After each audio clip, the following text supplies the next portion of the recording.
હું ધારત ને તો બિનહરીફ પછી 24 થી કેટલી કરાઈ દે, પણ ભાઈ તમને લોકોને મજા ના આવે એટલે ના કરાય. તો બધા અઠવાડિયું આપણે નીકળે કેવી રીતે? આપણે ચૂંટણી ચાલુ રાખવી. ચૂંટણી ચાલુ રાખવામાં એટલા માટે મજા આવે કે ચૂંટણી ચાલુ રહે તો લોકો મતદારો જોડે જાય, મતદારોનું ઋણ એમને ખબર પણ પડે કે અમને મત આપ્યા છે, અમને જીતાડ્યા છે, અને અમને જીતાડે અમારે 5 વર્ષ આ લોકોના કામ કરવા પડે.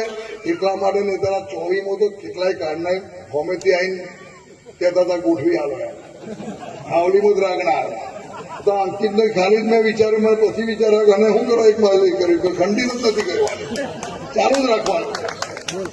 આ 24 તમને કહો, જો બરોડા બાગોર મને સપોર્ટ આલે ને તો તમારે એવું મજૂર 24 માંથી 24 પાકી, અને આ તો શિવરા બાગોરમાં સલીમ અને મુનીર જો મને સપોર્ટ આલે ને તો મારી 24 માંથી 24 પાકી. કયા વોર્ડમાં કોણ શું કરે છે એ મને ખબર, કોણ જો બેહે એ મને ખબર, કોણ જો ચા પીવે એ ખબર, અને ચા પીને હું વાત કરે એ મને ખબર.